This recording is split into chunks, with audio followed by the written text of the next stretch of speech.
Quero agradecer aos nossos irmãos e irmãs, mais uma vez, por estarem conosco e participarem deste momento, essa parte dos nossos trabalhos na manhã de domingo, que é exatamente a nossa escola bíblica dominical. Escola bíblica dominical. Eu estou vendo você ali, Isabela. Isabela não quis levantar na hora que eu falei. Fica tranquila. Fica tranquila. Meus irmãos, esta aula que eu vou ministrar hoje é de pneumatologia. É uma introdução.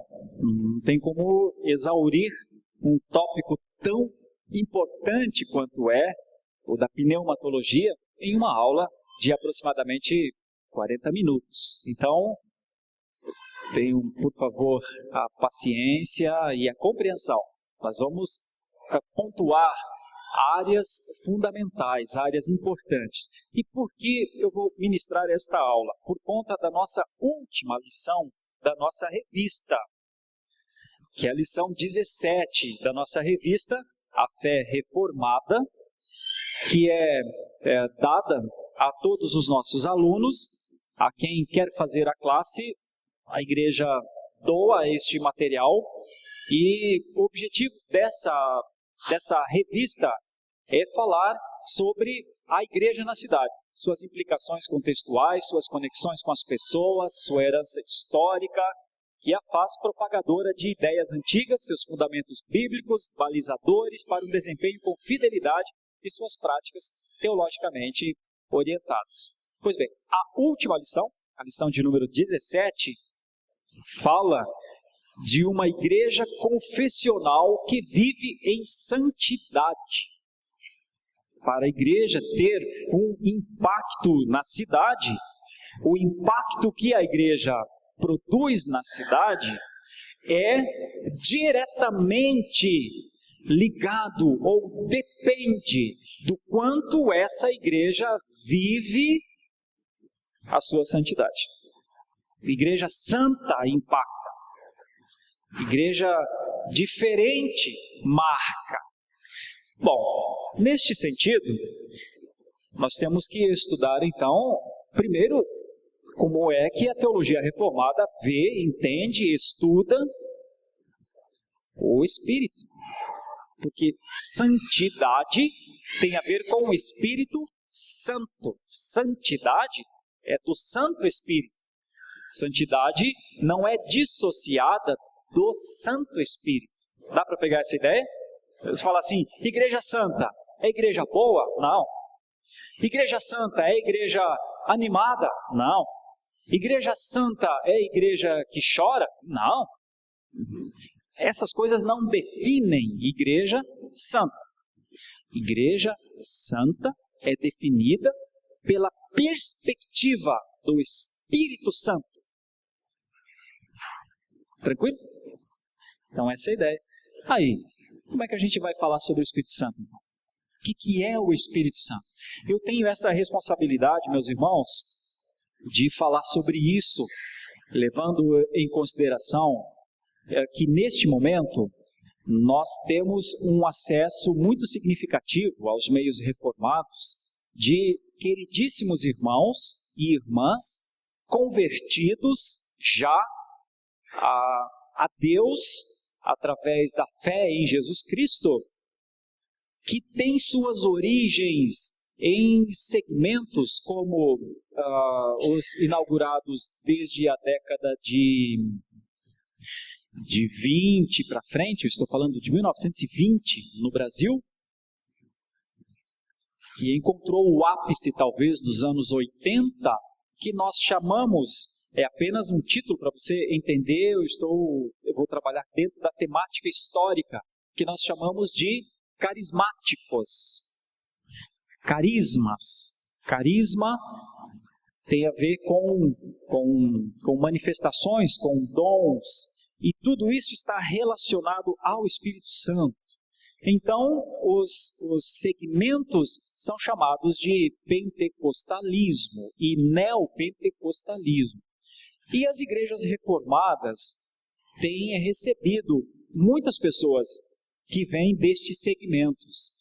E eu tenho a necessidade, como pastor da Igreja Presbiteriana do Brasil, e pastor dessa igreja local, essa aqui é uma igreja confederada, é uma igreja da Igreja Presbiteriana do Brasil, eu tenho a responsabilidade de lhes expor qual é a leitura que nós fazemos do Espírito Santo, do que ele é como pessoa, de qual a extensão da sua obra e do que ele concede.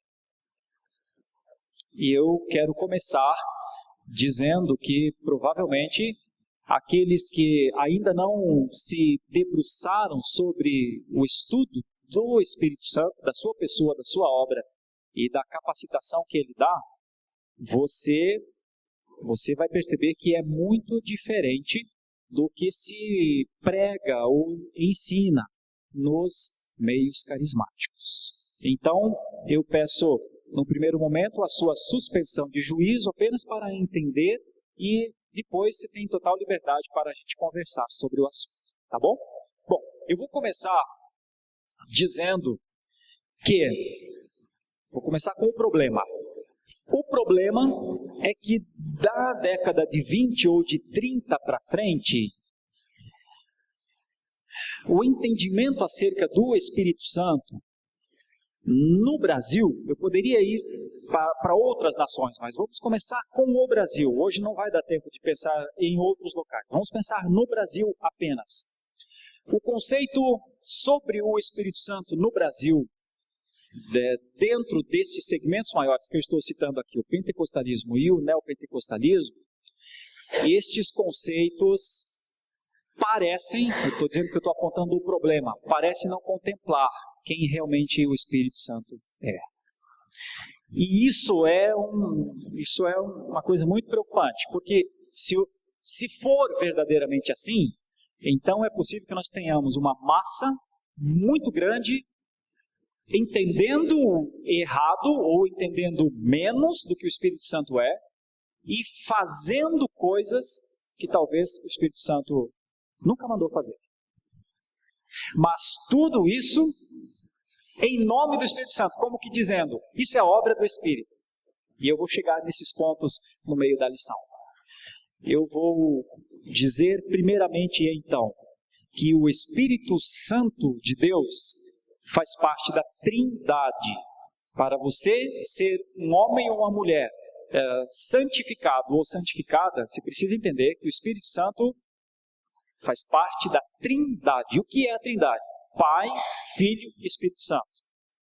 E eles são co-iguais. Co-iguais. Essa que é a ideia, a palavra que nós usamos. Eles são co-iguais. Eles são da mesma essência, mas eles têm uma ação subordinada, como ênfase.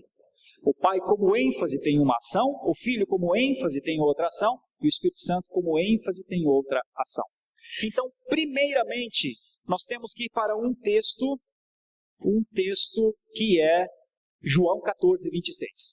Abra, por favor, é o texto de João 14, aquele texto conhecido, que Jesus conforta os seus discípulos, dizendo para eles não ficarem tristes, porque ele estava para ir aos céus, mas ele deixaria o Espírito Santo. É quando Jesus anuncia um tipo de consolo. O Espírito Santo, então, veja o que diz aí o versículo 26. O 25 ainda. Isto vos tenho dito estando ainda convosco, mas o Consolador, o Espírito Santo, a quem o Pai enviará em meu nome, esse vos ensinará todas as coisas e vos fará lembrar de tudo o que vos tenho dito. Então isso é em essência a ação, a ênfase do Espírito Santo.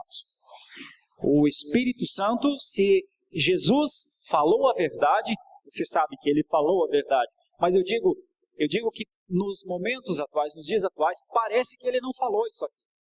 Porque quando se fala de Espírito Santo hoje só se pensa em poder e manifestações, parece que ele não falou que o Espírito Santo veio fazer é isso. Então, se Jesus Cristo estiver falando a verdade, Então tem muita coisa sendo feita em nome do Espírito Santo que não faz parte da obra dele, que não tem a ver com a sua pessoa. O que é que ele disse? Ele disse: o Consolador, o Espírito Santo, a quem o Pai enviará em meu nome, esse vos ensinará. O grande serviço do Espírito Santo, o grande trabalho do Espírito Santo é didático, é professoral. E de 1920 a 1980 ou 2000, a última coisa que se imagina do Espírito Santo é um catedrático ensinando didática. A última coisa. Ao contrário, inclusive se diz que a letra mata, mas o Espírito vivifica.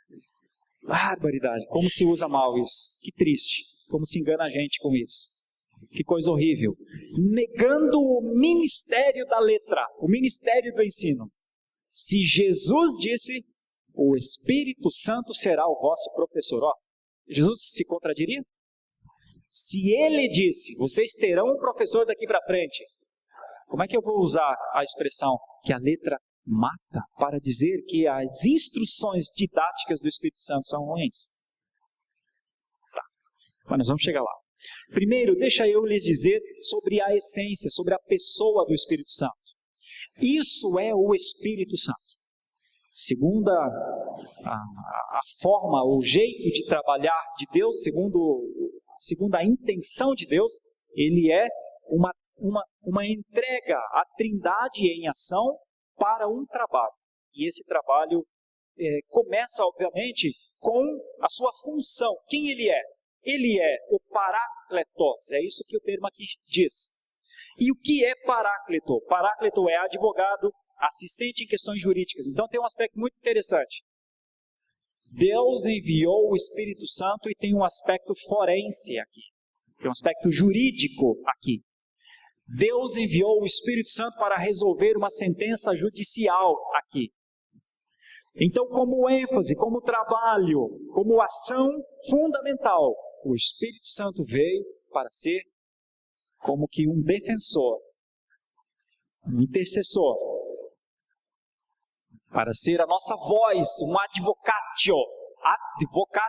Advogado é aquele que assume a voz do cliente.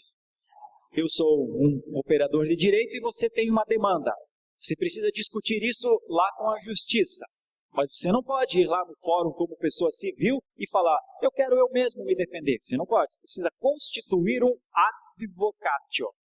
O advocatio é o que toma a sua voz, é o que toma a sua sentença. E chega e coloca isso dentro dos parâmetros da lei, com os argumentos da Constituição, pede uma audiência. Eu não conheço exatamente os trâmites, embora tenha feito direito por algum tempo, mas é ele que toma a sua voz. Pois bem, essa é a noção do Espírito Santo. Grande trabalho do Espírito Santo de Deus é defender você. Grande trabalho dele é trabalhar para que o que fazemos, a maneira como fazemos para o Senhor, seja adequado. Bom, mas isso tem a ver com a sua perspectiva, a sua pessoa, o seu ser. Num contexto mais amplo, significa que ele é alguém que produz encorajamento, conselho, força. E Jesus disse que o Espírito Santo continuaria a obra dele. Então, Jesus ascendeu aos céus e deixou o Espírito Santo para fazer o quê? Para que enquanto Jesus estivesse, no tempo que Jesus estivesse na sua glória, entre a primeira vinda e a segunda vinda, a primeira vinda foi lá, no século I, mas aí ele ascendeu aos céus e voltará ainda uma outra vez. Enquanto ele não volta, esse é o tempo da operação do Espírito Santo de Deus. Um dia tudo isso passará, mas enquanto Jesus não voltar, esse é o trabalho do Espírito Santo. Ele continuará a obra começada. Para você entender que ele trabalha e que trabalha muito. Bom, este Consolador é entregue a nós com funções como, por exemplo, que se parecem muito com funções de pessoa. Talvez haja uma tendência em pensarmos no Pai, no Filho e no Espírito Santo como uma divindade ausente de nós. Contudo, é-nos dado, a partir da ideia da condensação de Deus, quando Deus se condensa, quando Deus se comunica conosco como pessoa, como gente, né? É-nos dado também o Espírito Santo como uma pessoa. Tanto isso é tão sério, que é dito que o Espírito Santo fala, que o Espírito Santo ensina, que o Espírito Santo testemunha, que o Espírito Santo intercede.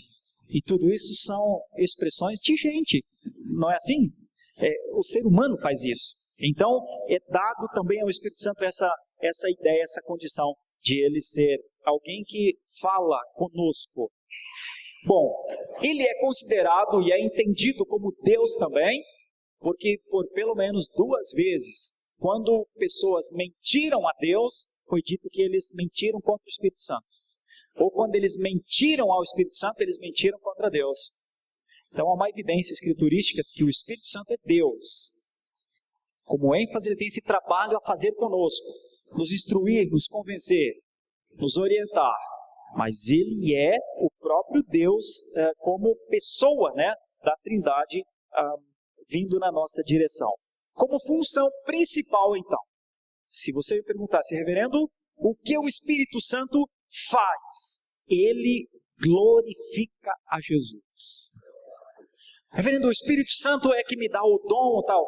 Olha, pode até dar, mas esse não é o ministério dele. Como ênfase. Esse não é o principal trabalho do Espírito Santo de Deus. Não. O que ele faz, o trabalho do Espírito Santo de Deus, é glorificar o nome de Jesus. É dizer, lembrem dele, olhem para ele, foi ele, é ele.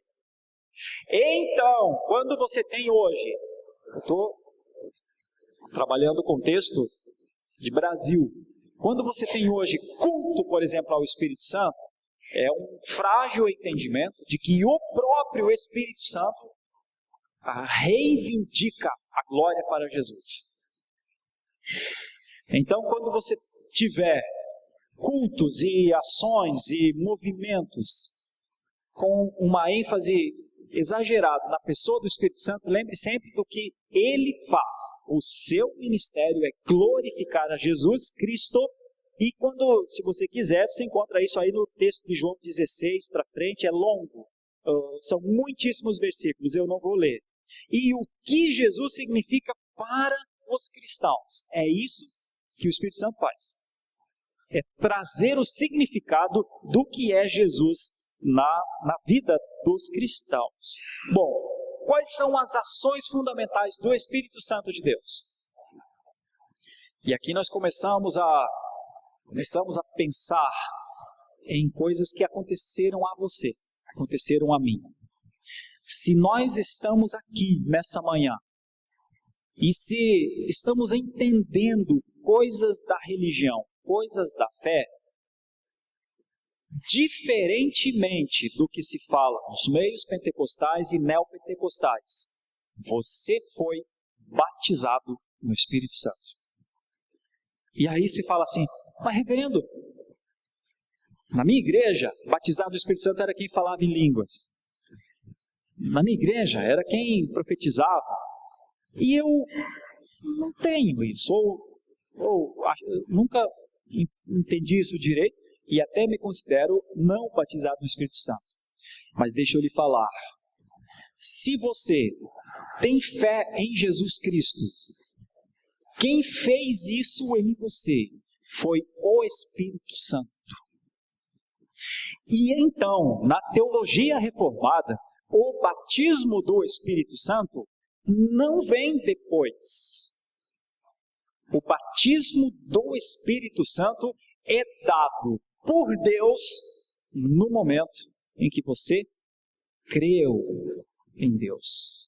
Lá, Ele fez você crer. Então você é batizado, não porque você encontrou, conseguiu, ou qualquer coisa assim. Você é porque Ele o fez. E ele abriu sua mente e com o pensamento dele, de convencimento, de trabalho, o professor Espírito Santo lhe clareou a mente. E você disse, puxa, como pude andar tanto tempo desse jeito? O batismo do Espírito Santo, ele vem na regeneração. Isso é fundamental, isso muda tudo. E se você vem dos meios pentecostais e neopentecostais, você nunca ouviu isso. Você acha que o Espírito Santo vem depois. Você acha que o batismo é dado em algum momento que você desenvolve algum tipo de dom. Não. Você só crê se o Espírito abrir a sua mente. E essa é a maneira, essa é a aspersão espiritual naquele momento. E o que ele lhe der naquele momento é o suficiente para você entender a sua salvação. Depois você vai aprimorar muitas outras coisas. Mas um crente, alguém que confessou a Cristo como seu Salvador, alguém que entendeu a obra da ressurreição, alguém que entendeu a substituição, alguém que entendeu o seu novo estado, entendeu tudo. Ele já está no céu porque o Espírito Santo lhe deu isso. Então a teologia reformada, diferentemente das outras muitas teologias, contempla o Espírito Santo como essa segunda pessoa poderosíssima que para lhe transformar, quando lhe deu fé, não pense que lhe deu só um conceito a mais, como se você tivesse aprendido uma nova fórmula, mas lhe regenerou. O Espírito Santo é que lhe dá uma nova vida. Você é nascido do Espírito. Não foi assim que Jesus disse para Nicodemos? Só tem um jeito, tem que nascer do Espírito. Então quem faz nascer é o Espírito. Nascido no Espírito, você é ser espiritual. Você não pode ser nascido do Espírito Santo e não ser o ser dele, não é? É ele que lhe faz nascer. É ele que coloca o selo. E isso é dado quando você converte. Isso não vem depois, não é acrescentado, não tem um selo depois. É lá na hora. Então isso é muito forte. A teologia reformada atribui todo esse poder ao Espírito Santo no início. Não tem segunda bênção, não tem segunda onda, é tudo blá blá blá, é tudo conversa fiada mesmo. Para ser muito sincero com você, é tudo heresia. Para ser muito sincero com você, é tudo maldição. Para ser muito sincero com você, essas igrejas são cheias de guias cegos, ensinando pessoas a caminhos de escuridão. Isso faz um mal terrível. Eu os abomino, um a um. E na dureza das minhas palavras, eu os chamaria à renúncia. Todos aqueles que erraram na percepção de quem é o Espírito Santo, que não entenderam quem ele é, quando ele faz, o que ele opera, quando ele opera, como ele opera na regeneração, todos esses pregadores deveriam se arrepender amargamente dos seus pecados, confessar seus pecados diante das igrejas, pedir que elas esquecessem dos seus ensinos. Bom, se eles farão isso ou não farão, eu não sei. Mais uma vez eu digo, por isso eu sou muito odiado no meio pentecostal, e eu tenho convicção disso. Basta ver o que eles falam dos nossos vídeos. Não retrocedemos 1 milímetro. O Espírito Santo é muito mais, imensamente mais, do que o pentecostalismo e o neopentecostalismo falam dele. É mais. O Espírito Santo é uma designação da Trindade, é o poder designado para regenerar um homem pecador. É a transformação que ele dá a um homem para esse homem crer em Jesus. É o poder, o transporte de um estado de podridão, de um estado de morte, de um estado de pagamento da sua conta para um estado dos cuidados, da nova vida. Isso tudo o Espírito Santo faz. E ele não faz depois, como infelizmente esses hereges falam. Ele faz na conversão, a não ser que não for convertido. Mas se não é convertido, então aí eu considero como não crente. Bom, se as comunidades pentecostais e neopentecostais estão cheias de não crentes, então elas têm que ter o batismo do Espírito Santo, mas é porque elas têm que se converter. Todas as pessoas têm que se converter, então. Mas isso é outra história. Eu não vou julgar, não julgo. Não vou dizer que pentecostais e neopentecostais não são crentes, obviamente que não.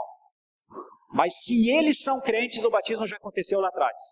E se eles estão à espera do batismo, é porque ainda não são crentes. Só tem isso. E eu vou fazer essa divisão como se eu tivesse uma linha, imagine uma linha imaginária aqui, chamada de conhecimento. Uma linha imaginária aqui, na altura da minha cabeça. Uma linha imaginária. O conhecimento, aqui. Antes do conhecimento é ignorância. A ignorância A ignorância é atenuada. Não sabe. Não sabe. Agora, depois do conhecimento, continuar praticando as coisas erradas é pecado. Então nós temos duas situações com o pentecostalismo e o neopentecostalismo brasileiro. De duas uma, não tenha nenhuma dúvida. De duas uma, não tenha nenhuma dúvida. Ou a ignorância, quando é abaixo do conhecimento, ou o pecado, quando é acima do conhecimento. No que diz respeito ao Espírito Santo, ou a ignorância, porque não conhece, ou o pecado. Bom, como é que eu digo isso? Por conta do erro, da loucura que se faz, das más interpretações exegéticas de Atos 2, das loucuras que se faz em torno de uma pretensa fé para ela ser espiritual, mas ela levando o povo à verdadeira perdição. Eu considero maldição, inclusive, e prego contra essa maldição abertamente. Porque essa não é a obra do Espírito Santo. A obra do Espírito Santo é glorificar a Jesus Cristo, é apontar o sacrifício do Redentor e convencer nossos corações a nos dobrar, a nos arrepender. A obra do Espírito Santo não é para empoderamento do homem. A obra do Espírito Santo é para humilhação do homem, para que o homem reconheça quem ele é. Então, tudo o que você vir a respeito do Espírito Santo, que termina, o que contribui para o empoderamento do homem, abomine, considere como herege. Marque lá nas suas mídias sociais, herege. Talvez você sofra um pouco por isso. Alguns estão sofrendo por isso. Mas é heresia e ponto final. O Espírito Santo não veio para empoderar ninguém. O Espírito Santo veio para glorificar o Senhor Jesus e continua fazendo isso, ainda que as igrejas estejam distorcendo. Bom, mas eu vou lhes falar um pouco sobre poder. Mas que tipo de poder? Já já. Primeiro, nós temos que entender isso. O Espírito Santo de Deus é o que nos regenera. Foi isso que Jesus disse a Nicodemos em João 3. Ou ele regenera, ou não é crente. Ou ele batiza lá no início, outro não é crente. Só tem um jeito de ser crente, ser batizado com o Espírito Santo. Lá, hein? E não depende de nenhum dom teu. Nada. É lá. Depois você tem outras coisas que o Espírito Santo faz, que é a iluminação. A iluminação é quando as coisas vão se abrindo na nossa cabeça. Uma das pessoas que Deus mais tem usado para abrir cabeças nesse Brasil é o nosso irmão reverendo Augusto Nicodemos. Muitos de vocês já ouviram exposições dele. E eu tenho percebido, eu sou um cientista da religião, então estou estudando o tempo inteiro. E eu recebo muita gente aqui que diz, eu ouvi uma pregação do reverendo Augusto, porque quando ele começa a falar, ele começa a dizer essas coisas e as pessoas começam a perceber, a mente começa a se abrir, começa a ficar mais claro. Por exemplo, imagine que alguém não tivesse nenhuma ideia dessa força poderosíssima que é o Espírito Santo de Deus. Muita gente ainda procurando os dons e o poder do Espírito Santo. De repente um dia o reverendo Augusto diz lá num dos seus programas, se você é crente, você já foi batizado no Espírito Santo. Isso muda tudo. E aí essa pessoa chega lá nos seus líderes, nas suas igrejas, e as pessoas continuam dizendo, não, você não tem o Espírito Santo. Porque você não ora em línguas, você não profetiza. E a pessoa fala assim, ah, pastor, eu tenho sim, porque eu tenho quando eu converti. Rapaz, aí começa a dar choque, aí começa a ficar difícil, e é assim que muita gente está abandonando os ministérios, esses ministérios assim, que erram na percepção das Escrituras, e precisa abandonar mesmo, e é o que eu tenho dito abertamente, essa aula está sendo gravada inclusive, imagine as pancadas que nós vamos receber quando isso for ao ar nos nossos canais de mídia. Mas é o que eu digo abertamente, quem está sendo enganado tem que sair do seu engano. Quem está sendo iludido tem que sair da sua ilusão. Quem está sendo orientado a não entender quem é o Espírito Santo de Deus tem que sair debaixo dessa gente. Essa gente faz mal. Os maus teólogos fazem mal. E fazem tanto mal, mas tanto mal, que as pessoas acabam, muitas vezes, 10, 15, 20 anos, e elas se dão conta, meu Deus, eu não aprendi. Às vezes não aprendeu nem mesmo sobre essa coisa tão básica que é a Trindade. Pai, Filho e Espírito Santo. Então eu não tenho nenhum temor em dizer, fujam. Fujam. Abandonem sem dó nem piedade. Abandonem. Porque só tem um lugar para se estar no que diz respeito à igreja. É debaixo do reto ensino. Se essa igreja se desviar do reto ensino, você tem que sair dela. A função de uma igreja é pregar fielmente as Escrituras. Ora, se erra no entendimento de quem é o Espírito Santo, como é que vai ser santificado? Como é que vai cumprir a lição 17 da lição? Como é que vai ser uma igreja santificada se ela não compreende nem quem é o Espírito Santo de Deus? Então, nós estamos nessa aula trabalhando sobre a pessoa do Espírito Santo. O Espírito Santo é isso.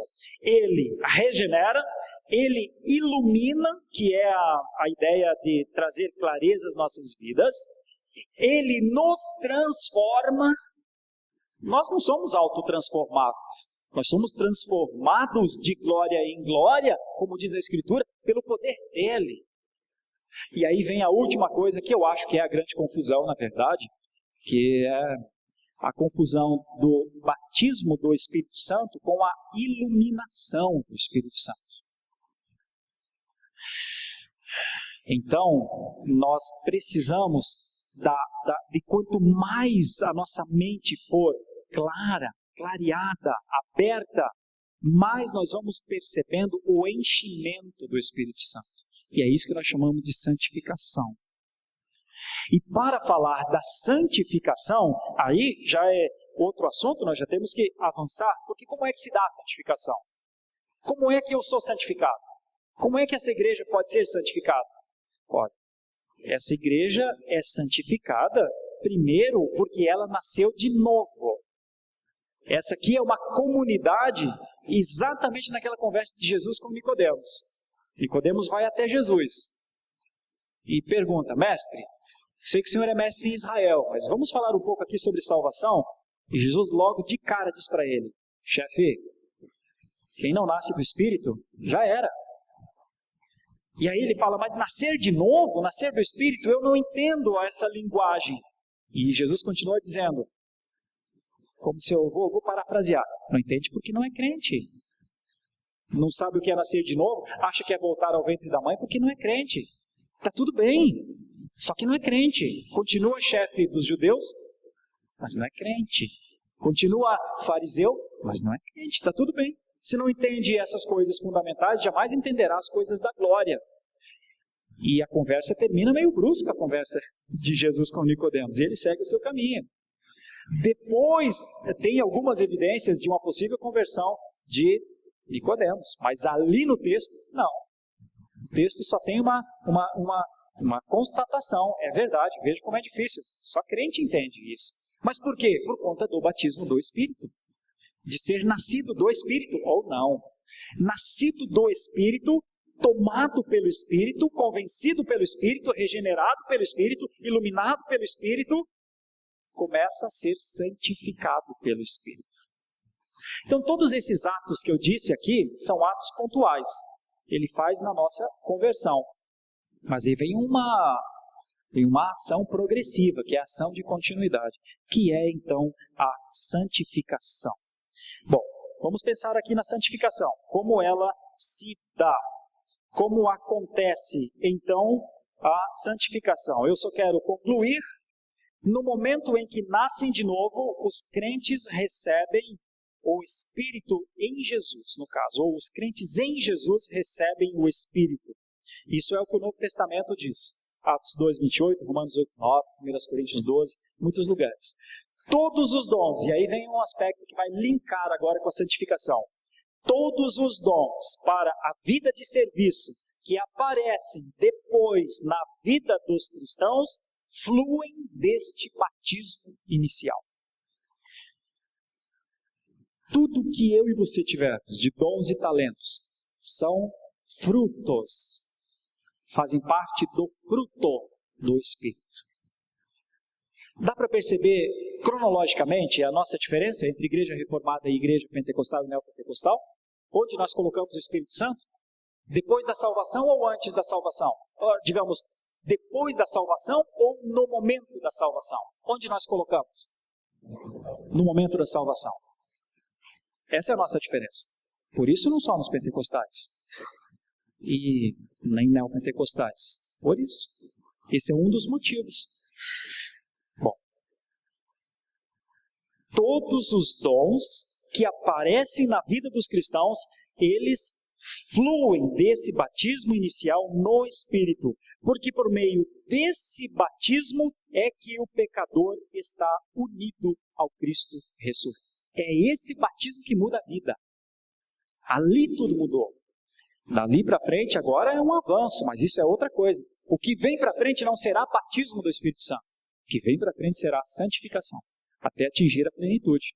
Aperfeiçoamento, até atingir a plenitude. Mas não tem nenhuma marca, não tem nada que você tem que fazer no meio do caminho para confirmar. Você não faz uma confirmação de que está sendo batizado, por exemplo. Você já foi.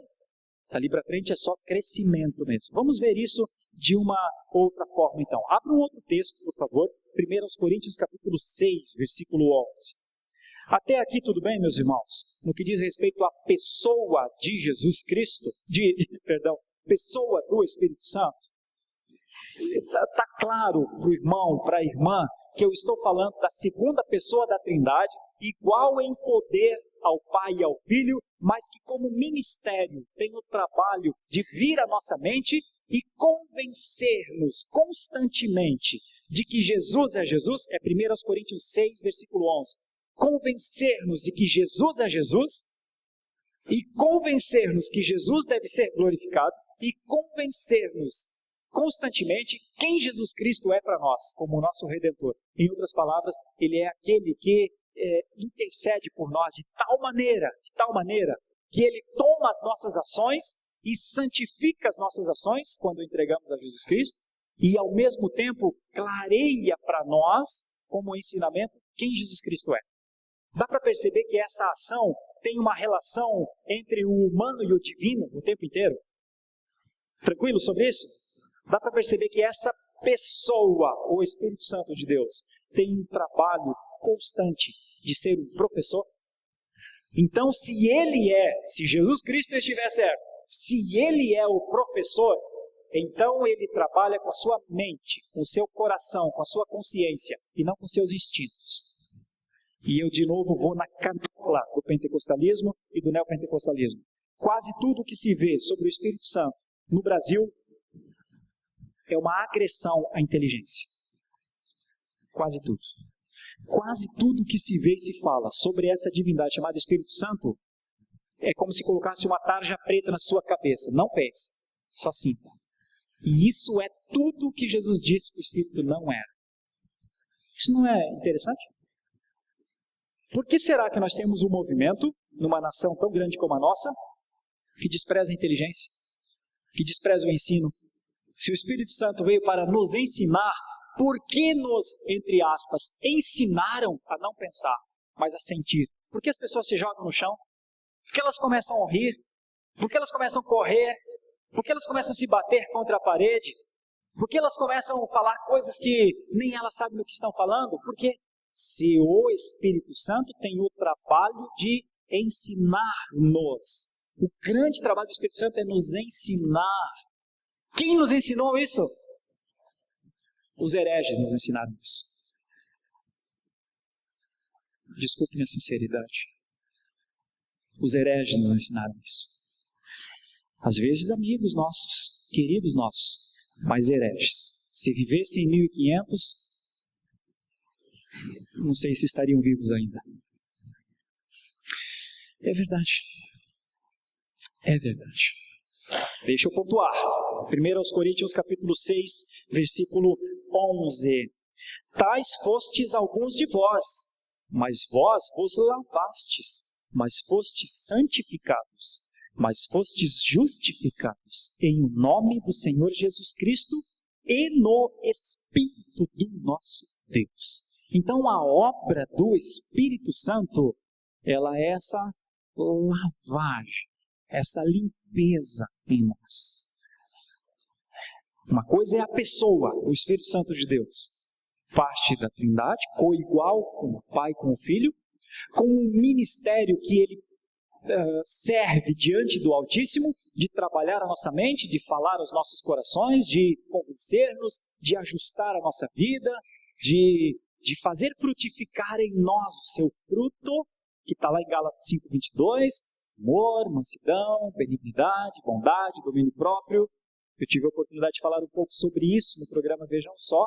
Gravamos ontem à noite e passará na segunda-feira, amanhã à noite, esse programa. Se você tiver a oportunidade, vai lá para o canal 40, é isso? 42, é o programa Vejam Só. Eu estou lá debatendo com um irmão pentecostal e você vai ver como foi a nossa dinâmica. Ele é 11 horas da noite. Ele contra mim, eu não querendo ser contra ele, mas um debate, foi um bom debate. Assista lá. Assista lá. A pergunta era: o que vocês acham sobre o interesse pela busca do fruto do Espírito? O interesse dos cristãos nas coisas espirituais. O que vocês acham? Então ele tinha uma opinião, eu tinha outra, e a gente discutiu isso lá. Às vezes é penoso, mas é necessário. E nós trabalhamos isso aqui. Trabalhamos santificação. Como que é a santificação? Bom, se você olhar aí, você vai perceber que o trabalho da santificação é do Espírito. Primeiro, antes. Eu e você só seremos santos se Deus quiser que a gente seja. É uma coisa interessante. É assim, ó. Deus exige santidade, tá? Mas Ele dá o Espírito. Então, aquilo que Ele requer, Ele capacita. Aquilo que Ele exige. Eu quero que vocês sejam diferentes. Eu quero que vocês sejam verdade. Eu quero que vocês sejam honestidade. Eu quero que vocês sejam honra. Pois bem, Ele dá a condição de você ser. Ninguém pode falar assim: o Senhor quer que a gente seja verdadeiro, mas nessa vida só tem que mentir. Como é que sobrevive sem mentira? Ou, o Senhor quer que a gente seja humilde, mas nessa vida tem que se defender. Se for humilde, eles pisam na nossa cabeça. Não, nenhuma dessas explicações é aceita. Nenhuma. É assim, você tem que ser verdade, porque Jesus Cristo é a verdade, e Jesus Cristo te dá a condição de você entender isso, e o Espírito Santo lhe convence disso. Então, vem à mente a vontade de mentir? Para. Percebe? Vem à mente a vontade de maldizer? Para. Você tem condição para parar. Você só continua porque você quer, porque eu quero. A ideia é que aquilo que Ele exige, Ele nos dá a condição. Nos tirando o argumento da desculpa. E falar: Senhor, me perdoe, porque, Senhor, eu não consigo, eu não me aguento, eu não me seguro, eu desci da cruz. Irmãos, tudo isso a gente pode falar o que quiser, mas para Deus não cola. Nada disso cola. Não. Eu e você somos exigidos na medida da capacidade que Deus nos dá. Não cobra de nós que nós não temos condições de dar. Pode ficar em paz. As coisas que Deus cobra, Deus lhe capacita para atender. Bom, começamos, estamos trabalhando agora na obra, então, do Espírito Santo. E esta obra, segundo o breve catecismo de Westminster, na pergunta 35, é dito que esta obra do Espírito Santo em nós é da livre graça de Deus. Você só será santificado se Deus te santificar. Irmão, pense nisso. E sabe onde que eu e você temos de pensar nisso? Quando estamos na prática das obras da carne. Quando estamos na prática da acepção de pessoas, quando escolhemos uns, quando desprezamos outros, quando nos reunimos em facções, quando nos reunimos em glutonarias, em bebedices, quando nos separamos do que é certo, quando nos perdemos nos nossos devaneios, quando abrimos mão da inteligência espiritual para dar vazão ao gosto, à satisfação do corpo, aos anseios da nossa carne, nos lembramos: por que será que Deus está me deixando assim? Em todo momento de alto prazer, provavelmente seja um momento de alto abandono de Deus. Por que será que Ele não nos deu naquele momento o seu Espírito? Por que será? Por que será que Ele não nos convenceu naquele momento? Por que será? E muita gente que acha que é muito crente, muitas vezes está vendido ao seu próprio corpo, penhorado aos seus próprios desejos, sem perceber que o fruto do Espírito não está nele. É ou não é para se preocupar? Então, em todo momento de intensa satisfação, de intenso prazer, pense nisso. Por que será? Por que será? A linha teológica é essa. Na livre graça de Deus, Deus santifica a quem Ele quer, separa a quem Ele quer para a obra que Ele tem. Provavelmente, os homens muito e as mulheres muito satisfeitas consigo mesmo serão sempre um zero à esquerda na terra. Os homens que dão livre curso aos seus desejos e satisfações, geralmente, são completamente inanimados, sem animar, sem poder e condição de fazer a obra. Verdade. Possivelmente. Nunca serão capacitados para a grande obra que Deus faz com gente, com pessoas. E eles não entendem por que a minha vida é assim, e costumam dizer, tudo dá errado para mim. Uma das causas é essa, rever a sua relação com o Senhor, rever a sua relação com Deus. Por que será que o Espírito Santo não está agindo aqui na minha vida? Por que será? E isso nos deveria fazer retornar imediatamente, nos arrepender dos nossos pecados e falar, meu Deus, o que está acontecendo comigo? Esse estado não é certo, esse estado não é adequado para a minha vida, não é adequado para um cristão. E retornar. A grande humildade do retorno sempre é compensada com misericórdia. Bom, mas eu preciso caminhar. É uma obra da livre graça de Deus, pela qual somos renovados em nosso ser, segundo a imagem de Deus, e habilitados a morrer cada vez mais para o pecado e a viver para a retidão. É isso que diz a pergunta 35 do breve catecismo de Westminster. É isso que é santificação.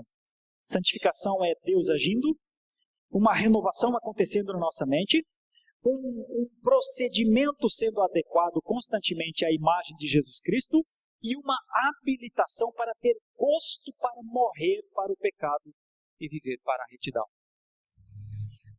Gostar de morrer para o pecado é uma evidência da santificação.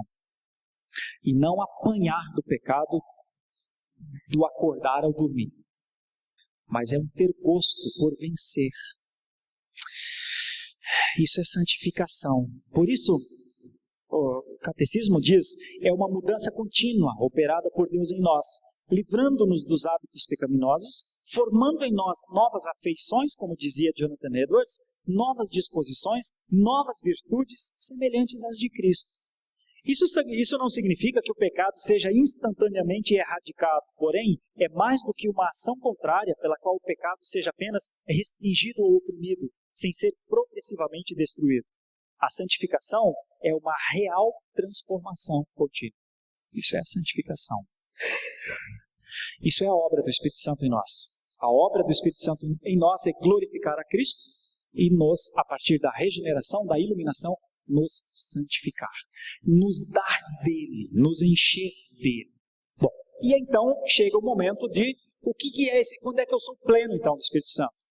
E eu preciso passar por esse tema, que é o que eu considero o maior dos equívocos institucionais acerca do Espírito Santo, dizer que uma pessoa é cheia do Espírito Santo quando ela manifesta um ou outro dom. Primeiro, eu considero isso um problema muito grave pelo seguinte, quando o Espírito Santo foi dado, quando o dom de línguas foi dado, em Atos 2 e em Atos 10, em Atos 2 do Pentecostes judaico, quando os discípulos receberam o Espírito Santo, então o dom de língua deles foi eles falarem nas 7 ou 8 ou 9 ou 10 línguas daqueles povos. Esse foi o dom.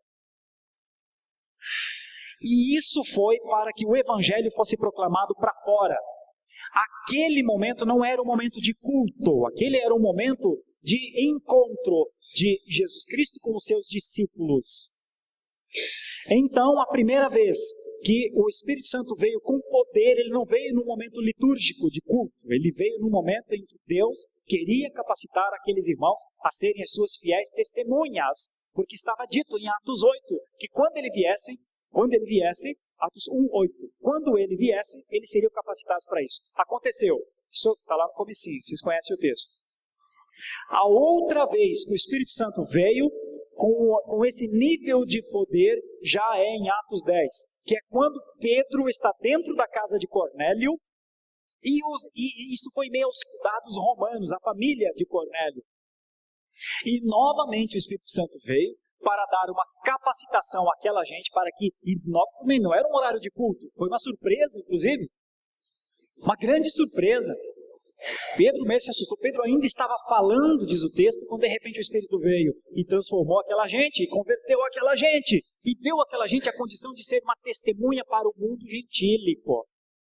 Então, as duas vezes que nós temos Pentecostes, então, o termo pentecostal deveria ser relacionado ao testemunho das nações, ao que se faz para fora.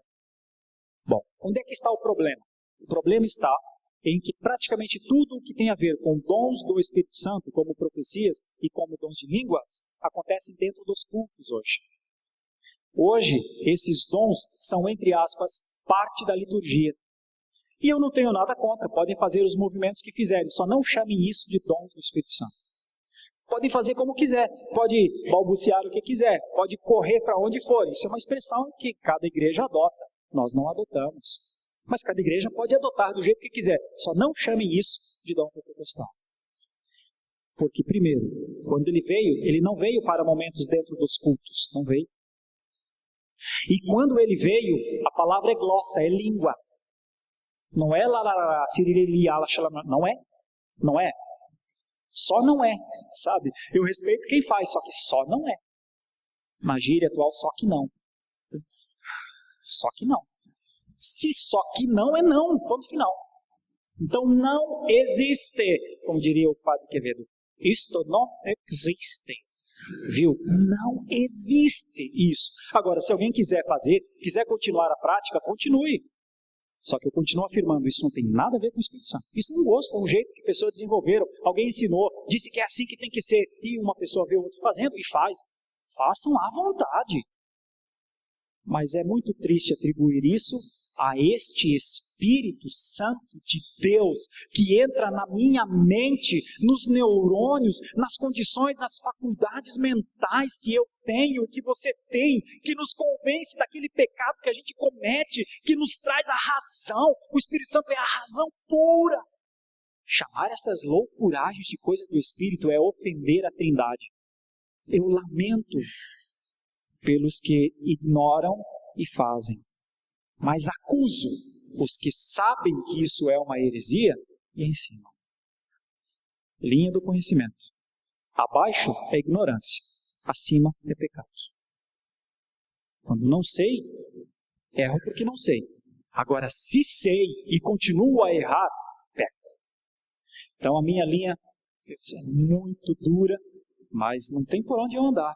Só o arrependimento. O único ponto é o arrependimento para que isso não seja mais praticado no culto. Bom, quando Paulo ensinou aos coríntios, Paulo deu a ordem e disse, tem que ser com ordem, com decência. Se alguém tiver o dom tal de profecia, tem que ter o intérprete e tem. Eu lhes pergunto, no pentecostalismo brasileiro, tem?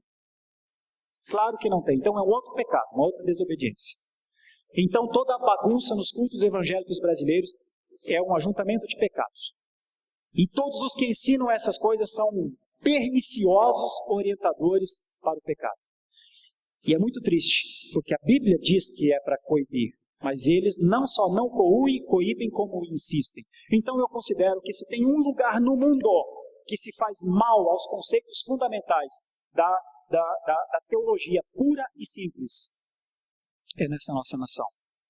E milhões de pessoas precisariam sair desses redis para voltarem ou se encontrarem com quem o Espírito Santo é, com o que é a sua obra e quais são as condições que ele nos dá para viver neste mundo que nós estamos vivendo. O Dylan tinha levantado a mão.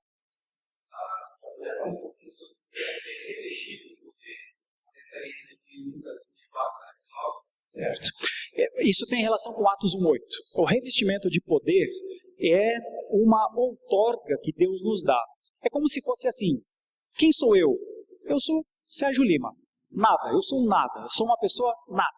Eu sou um ser humano pecador, sem nenhuma condição em mim de convencer ninguém. Eu sou um homem que provavelmente erra mais do que acerta. Eu sou uma pessoa que para fazer as coisas certas, tem que ser com muito sacrifício, muito cuidado. Por exemplo, para chegar no horário, eu tenho que me disciplinar, para não reagir na mesma proporção que alguém me ataca, eu tenho que me controlar.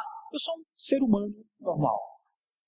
Mas quando eu falo das Escrituras, eu estou usando o meu exemplo, mas esse é o exemplo de todos nós. Mas quando eu falo das Escrituras, então eu falo não da minha condição, mas eu falo do poder das Escrituras. E o revestimento de poder se dá quando eu digo assim, por exemplo,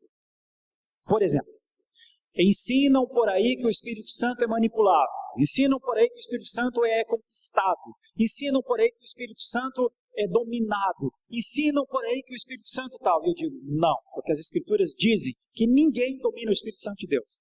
E que nós não temos poder para nos santificar se o Espírito Santo de Deus antes nos santificar. Isso é o revestimento do poder, porque é isso que a Escritura diz. Então, o poder que os discípulos tinham naquele tempo em Atos 1:8 e depois Atos 2, Atos 10, Atos 16, é quando eles ficavam debaixo das Escrituras. É um poder outorgado. A Escritura confere poder. A Escritura lhe capacita a ser um homem de verdade. Mas não é que eu sou um homem de verdade porque eu tenho a verdade em mim. Eu sou um homem de verdade porque eu transmito. A minha vida é o canal da verdade de Deus. Essa é a ideia de revestido de poder. É uma nova roupagem, é uma nova condição, é um novo status. É o status do poder de Deus. Antes disso, o homem não consegue testemunhar, o homem não consegue pregar. Ele não é um evangelista, ele não consegue ser um missionário se Deus não o capacitar do alto. Então, nesse ponto, Edilan e irmãos e irmãs, para mim é muito importante. Se você busca dons, os dons eles estão na carta aos Coríntios de maneira muito bonita. Se você busca dons, tem que sempre lembrar que o dom é para servir a igreja. O dom é para servir a causa. O dom é para alcançar o perdido. O dom que você buscar não é dom para ser exercitado, manifestado ou qualquer coisa aqui. Aqui é um lugar de aprendizado, onde o Espírito Santo nos ensina. Aqui é um lugar para o uso da sua mente. Quanto de QI você tem? Você tem 120? Você tem 130? Eu gostaria que você usasse todo ele para compreender essas dimensões, para entender essa largura, essa altura, essa profundidade. Por quê? Porque Deus lhe deu isso. Agora, se os grandes meios evangélicos brasileiros ensinam que a gente tem que dar um blackout na nossa inteligência para entender o Espírito Santo, eu digo que não. Porque Jesus disse que ele seria um professor. Eu preciso afirmar que ele é um professor. E ele vai trabalhar com a sua inteligência, vai trabalhar com o seu ser, vai trabalhar com a sua espiritualidade, mas não vai te dar um downgrade de inteligência para você ser espiritual. Deus vai lhe dar um up de inteligência, de espiritualidade pela sua condição de compreender essas coisas. E é aí que une mente e coração. O Espírito Santo não é só coração, como também não é só mente. O Espírito Santo trabalha com nossa mente e nosso coração, os dois juntos. Adoração e entendimento. Crer é também pensar. Crer não é só crer. Crer é pensar. É nesse ponto que eu digo que quando você buscar os dons, e eu busco, e todos nós busquemos, fuja disso que se chama de dom no pentecostalismo e no neopentecostalismo. Isso são só expressões culticas. Só expressões culticas. Isso são só formatações. Isso são só maneiras de se dizer que se é espiritual. Isso são só maneiras, e que na maioria das vezes, para não dizer em todas, na simplicidade da fé brasileira, as pessoas fazem. Mas um dia tem que se libertar disso. Um dia tem que sair desse entendimento. Vou dizer para vocês como é que isso funciona na prática. Eu já estou encerrando. Nessa semana, uma pessoa bateu aqui. E ela disse, podem orar por mim? E aí, não sei se o Geimar está aqui, não está agora. E o Geimar orou com ela, o nosso professor aqui também, junto comigo e com a Marisa. E o Geimar orou com ela, sentados aqui numa cadeira. Quando o Geimar começou a orar com ela começou a gritar no meio da oração. Uns gritos fortes. Primeiro deu um susto no Geimar que ele quase caiu, né? Tá. Mas o Geimar terminou a oração com ela e tudo e tal. E daí ela saiu. Aí, ele orou com ela. Tá. Ela saiu. Quando nós estávamos caminhando lá de fora, ela disse assim, vocês não vão orar comigo? Eu falei, a gente orou. Nós já oramos, porque aí com o grito eu vim também, ela acabou indo ao banheiro, se recompor. Aí eu disse, mas já oramos. O seminarista já orou com a senhora. Ele falou, mas vocês não vão colocar a mão na cabeça? Não vão expulsar demônio? Por quê? Por que essa pessoa disse isso? Porque é isso que fazem com ela. Porque ela está acostumada a isso. Ela está acostumada a isso. É uma pena isso. Então eu disse para ela, senhora, nós já oramos com a senhora. A senhora ouviu a oração, mas nós não somos pentecostais. Daí ela falou, mas é que eu fui no médico, o médico disse que eu não tenho nada, e o médico disse, procura uma igreja. Eu falei, tá bom, amém. A senhora procurou, nós estamos aqui. Mas vocês não vão colocar, não vai? Não vai, filha. Não. Por que não, irmãos? Porque isso é tudo fetiche. Essas coisas, isso de toma agora. Irmãos, nas minhas pesquisas, eu vi isso em aldeia indígena, eu vi isso em centro espírita, eu vi isso em meios pentecostais e neopentecostais. Em 5 lugares eu vi as pessoas fazendo a mesma coisa. Caindo no chão, falando coisas inaudíveis, determinando e brigando contra divindades, em todos esses lugares. Não é disso que as pessoas precisam. Então eu disse para ela, vamos entender essa coisa mais profundamente. Ela falou, não, eu preciso... Oxe, isso é oração? Ela disse para mim, oxe, isso é oração? Eu falei, então talvez isso não seja oração para a senhora. Então tá bom. Deus abençoe. Foi embora. Irmãos, eu não tenho compromisso com dar continuidade a fetiches sensacionalistas de pessoas que vão fazer desses momentos um momento de poder, entendeu? Como do tipo, eu faço isso, eu mudo a sua vida. Mas a igreja reformada nunca se deu a isso, não pode se dar, não se dará. Tem que ter um tipo de libertação verdadeira. E quem liberta é a Escritura. Quem liberta é o que a Bíblia diz. Quem liberta é o que o Espírito nos convence. E enquanto isso não acontecer, as pessoas são motivos da nossa oração e da nossa pregação. Não se enganem. O maior desserviço que se poderia prestar à religiosidade brasileira foi a má interpretação da pessoa do Espírito Santo. Isso vem de não pense que é de agora, isso vem de décadas passadas. Tenho compromisso com tratar isso. Que Deus nos ajude. Não poderia esgotar todo o assunto numa aula, mas eu quis trazer para você essas 3 ideias. Primeiro, da pessoa do Espírito Santo. Depois, da obra do Espírito Santo. E depois, do para que o Espírito Santo nos dá as condições, os dons. Os dons são para testemunho. E eles são fora da igreja, não são dentro da igreja. Não são na hora do culto. Eles são na vida das pessoas, como aconteceu em Atos 2 e como aconteceu em Atos 10.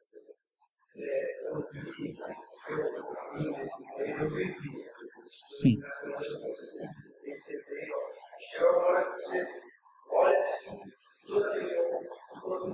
Aham. Aham. Aham. Ele ficou sabendo que estava no movimento ele falou, nada mais é que fácil. Infelizmente. Tanto é, meus irmãos, isso é tão sério. Os irmãos me perdoem, eu vou encerrar com isso, mas é chocante o que eu vou dizer agora. É chocante o que eu vou dizer agora. A mesma maneira que o pentecostalismo e o neopentecostalismo trata com o Espírito Santo é a maneira que o Espiritismo trata. Tanto é que Espiritismo, qual é o nome? A quem remete a palavra Espiritismo? Percebe? Então são irmãos gêmeos, de verdade. São irmãos gêmeos. E agora as pessoas dizem, meu Deus, aonde eu estive então? Você esteve com o irmão gêmeo do Espiritismo. É verdade, irmãos. Eu sei que isso só Deus para nos ajudar, nos libertar. Mas eu quero agradecer pelo que Deus possa estar fazendo nas nossas vidas em iluminação, em santificação. Nós deveremos voltar a esse assunto. Eu tenho que encerrar a aula, os irmãos me desculpem, eu tenho que encerrar, senão tem as crianças por apanhar, né, no berçário. Quero agradecer muito aos irmãos. Na próxima aula a gente volta. Se você tiver dúvida, guarde a sua dúvida e faça essa pergunta na próxima aula que a gente responderá. Tá bom? Oremos. Oremos. Senhor Deus, é tão maravilhoso esse assunto, mas ele também é espinhoso, eu sei. Mas eu quero te agradecer pela liberdade que o Senhor nos dá para tratarmos na essência, para tratarmos como Ele é, para não fugirmos dele e para, humildemente, junto com os nossos irmãos, estudarmos juntos mesmo a importância, o significado do Espírito, a plenitude do Espírito, o que Ele pode fazer em nós, o que Ele ainda fará pela igreja. Ah, Deus, como é maravilhoso saber que o poder é dele e não nosso. Quero te agradecer pela obra dele em nós. E quero te agradecer pelo chamado ao testemunho que Ele tem feito aos meus irmãos e irmãs. Muito obrigado por essa manhã. Perdoa os nossos pecados. Senhor, não nos deixa, por favor, alheios à ação do Espírito. Age com o Teu Santo Espírito em nós. E nossa mente será cada vez mais lúcida, nosso coração será cada vez mais adorador. E nós nos perceberemos cada vez mais pecadores e dependentes da Tua graça. E certamente o Senhor nos encherá constantemente da sua graça. Eu rogo por isso, oro por isso, clamo por isso, e sei que meus irmãos buscam isso também. É a nossa oração. Em nome de Jesus. Amém. Amém.